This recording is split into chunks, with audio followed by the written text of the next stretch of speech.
Hello all, this is part 2 of our week 4 lecture. You're going to probably notice there are only two lectures this week. We have some other videos and some other things going on, so be sure you're checking out everything. This lecture is on charity organizations. How was charity organized after the Civil War when the country reunited? How did the U.S. Sanitary Commission that emerged from the war effort have an impact on the national landscape of charity? So we're going to talk a little bit more about the Sanitary Commission in a little more depth now. There are sweeping changes in the United States in the last half of the 19th century. There's a proliferation of manufacturing plants and massive migration from rural farms to urban areas. There's a development as the leading industrial nation in the world, surpassing England. So that was a huge deal from America in the late part of the 19th century. Economic revolution after industrial and before technology information revolution. The industrial revolution takes place in the late 18th and early 19th century, and then people sometimes call the post-Civil War the economic revolution. There are benefits, enhanced national wealth, raised the general standard of living, encouraged immigration from the European areas, British Isles, and Eastern Europe, and it sped up urbanization. There were also challenges, periodic cycle of economic depression, small group of men controlled the nation's wealth, wretched living and working conditions for the working class, and a high incidence of industrial accidents and deaths before workman's comp. And that's important because, we mentioned last week in the mother's pension that it was not only widows, but perhaps if your husband had been injured and was now was permanently injured and unable to work. That's because industrial accidents were severe and there was no safety net for you if your breadwinner was in an industrial accident. There's changes in charitable giving again and the perception of the poor. So, you can see that we're constantly cycling new ideas. And some of them aren't so new. You're going to see that we're going to go back and forth between what's best is indoor or outdoor relief best. There's a new scientific approach to the study of poverty. So, a lot of things kind of get a scientific approach during this period. Science was sweeping Europe and the United States. Darwin's theory of evolution is extremely important. Marie Curie's investigation of chemistry and physics, and Marie's development of the radio telegraph. Thomas Edison's electric light are just some of the few scientific inventions that were real and incontrovertible. And for many people, some of them, like Edison and the telegraph, they really changed the way people lived their lives during this period. So they weren't kind of far off and insubstantial. They were very, very real. Service to the general population was not to be left out. They used economic and scientific theories to justify their practices, and statistics to trap population and poverty. And this is really important because, when we first talked about some of these poor laws in Elizabethan times, they were just kind of general ideas. But with this, we've seen as people go out into the homes, they've started to collect data about what really makes people poor. And we've seen them change their mind from an idea of a moral stance of there's something morally wrong with you and that's why you're poor, to a more real logistical standpoint of you don't have a job and that's why you're poor. The services to the general population were not to be left out. Social Darwinism. Okay, so Charles Darwin had an idea of evolution, which I'm sure most of you are familiar with. And for those of you who are not, one of the great things about ebooks nowadays is a lot of these books are actually public domain. So you can search it and find a free PDF copy of Origin of the Species, and you can read it now. And Darwin is actually very religious, and many people think of him as anti-Christian, but he wasn't. And he did not actually necessarily support the idea of social Darwinism, which is one of the ideas that comes out of his evolution. That instead was Herbert Spencer, who actually was the one who really promoted this idea of survival of the fittest in the human race. So, laissez-faire, the idea that the fittest will become rich, which we've discussed before in the economy. So, as I said, we're going to go back and forth in time. This again is this idea of not regulating trade, no government regulations. What's going to happen is what's for the best, and that's how strong economy survives. Competition was the law of life. Those who remained unfit did not deserve assistance, and you should not allow them to multiply. Another idea that's going to come about that we're not going to talk about a lot in this lecture, but we will, is eugenics. This idea that we should not allow breeding with people who are impoverished or have some other what's considered defect, especially according to social Darwinism. Focus on the idea of personal social development or lack thereof. If a person was poor, it was because he had done something wrong and was not a good Christian. I did not address the environment as a contributing factor to the living condition. Research that unemployment and illness caused half of all poverty cases without acknowledging that lack of training, jobs, and medical care as causes. Claimed that social welfare not only unnecessary, but it was actually counterproductive. So we're going to go back again to this idea that if we give people help, then they won't work. So large cities across the North and South abandoned public outdoor assistance. It's part of the opposition to government involvement was the growing awareness of government corruption.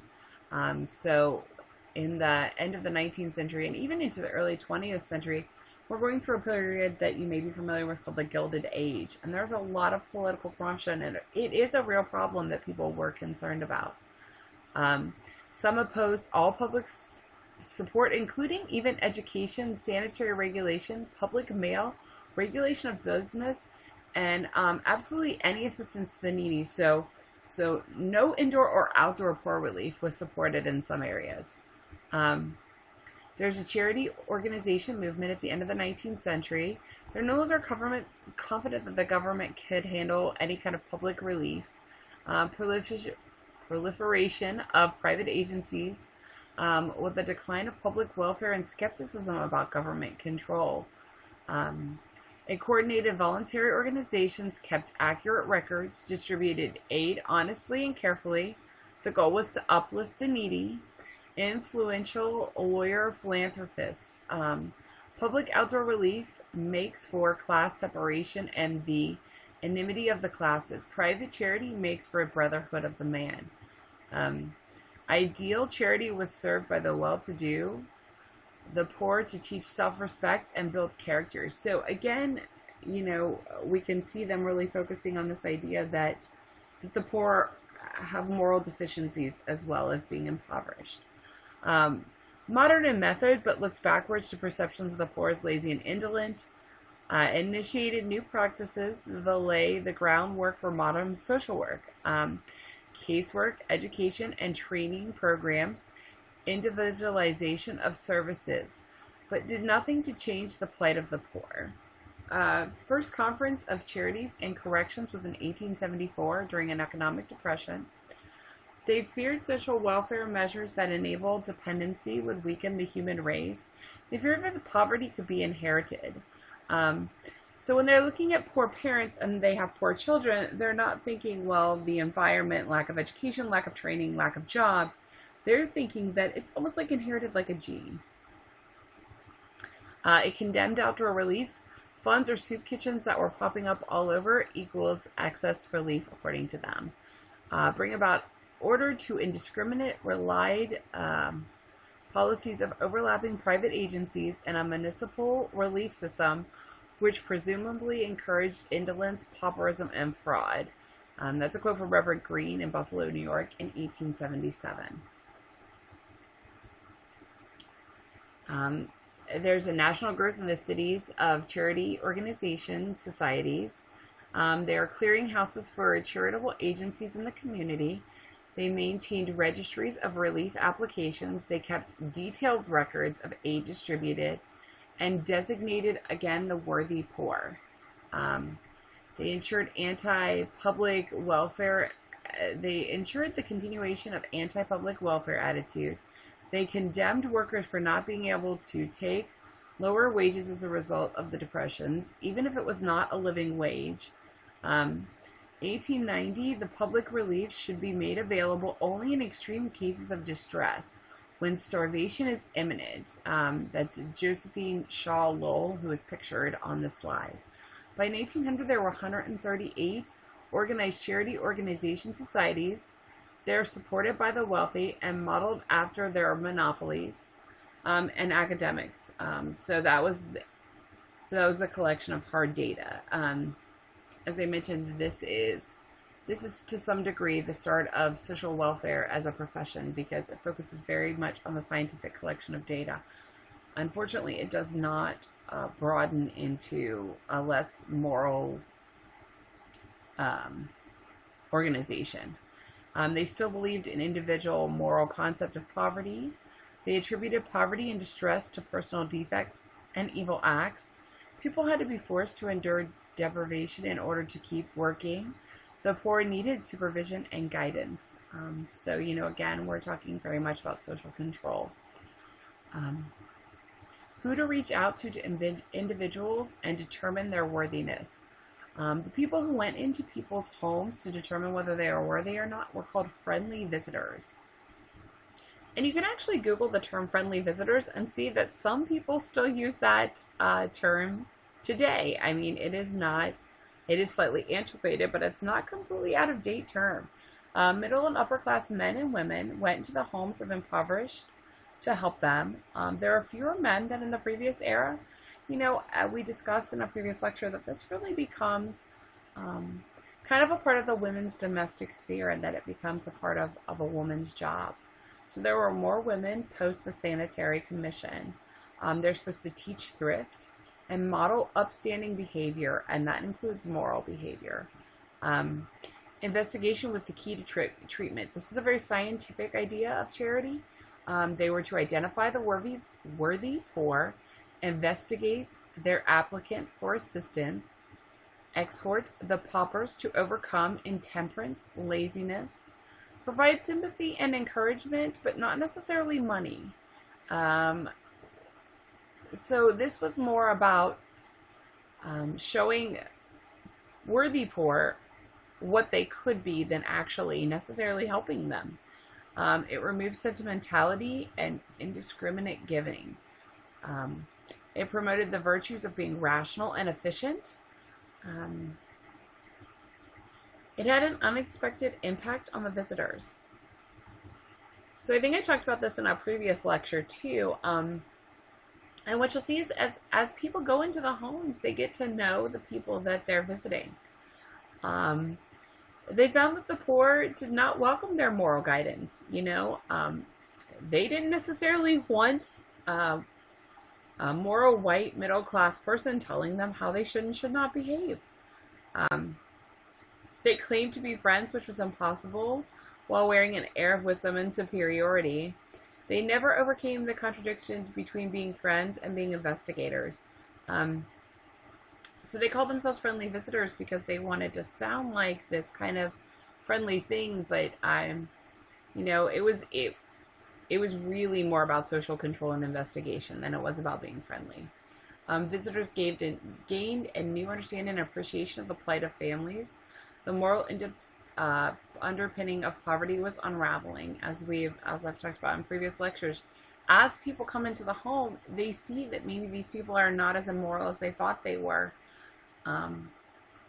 So poverty was the result of things like accidents, ill health, premature loss of a breadwinner, low wages, and the cycle of involuntary unemployment. So every time there was a new recession or depression, job loss was a real problem, and there was no safety net. These people couldn't necessarily save money. They lived very much what we would call now paycheck to paycheck. And so a loss of a breadwinner, whether through illness, which could result in your loss of a job. I mean, if you had an accident or you were ill, you were not guaranteed your job when you returned and you were better. Extreme documentation was not about intemperance, drunkenness, promiscuity. Instead, it was about the real causes of poverty. So, they could see as they diagnosed and documented it, it was not necessarily always as they thought it was going to be. There's an opposition and a decline in charitable organizations. Opponents viewed the approach as cold-hearted or too impersonal. Some opponents used the extensive documentation to identify the social causes of poverty. So, some people who weren't even in the charitable organizations could look at their documentation and say, this is not a moral lack. And this is about more than that. Stopping outdoor assistance did not eradicate poverty. Charitable organizations did not relieve poverty. Opponents condemned visitors for judging the poor against the standards of truthfulness, labor, and sobriety that they didn't even apply to themselves. We're not necessarily talking about temperate people who went and visited them. So they are lecturing, this working class family on how they shouldn't drink, but they may be drinking in their own home. They may not be as moral as they're trying to appear. There's a return to the concept that society has a responsibility for helping individuals and family needs, and a return to the belief of outdoor relief or family aid. So this idea we return to of do not break up the families. Acknowledges the real character of people and do not group together all people facing hard times. Do not combine honest with dishonest. Challenge the assumed authority and the arbitration of who deserves help. The legacy, there's the value of documentation and research. I know we have a lot of social work majors in our class who can speak to that these ideas of documentation, going into the home and seeing what's going on and really writing reports and casework, it really comes out of this period. It contributes to the development of casework. And you can no longer rely on voluntary visitors. You needed trained professionals. And that's one thing that really comes out of this charitable organization is this idea of training people to assist people and not just assuming that everyone can do it. Gather and interpret evidence, and they conducted case studies, and education and supervisory experience was necessary. So it's important, the professionalization of social work, which really kind of starts at this moment. It's the beginning of the social work profession. Their roles are switched. Formerly, visitors, volunteers supported the office or served on boards that determined policies. The paid staff were originally responsible for menial tasks in the office, but they actually become the trained professionals who conduct the casework. So that's a really huge change in who's doing this kind of work, and that's really important. So I know some of you may be interested in social work and casework, and kind of this is the roots of that. So this is a great place to start with my reference page this week. And that's the end of our week 4 lecture. You guys have a great day.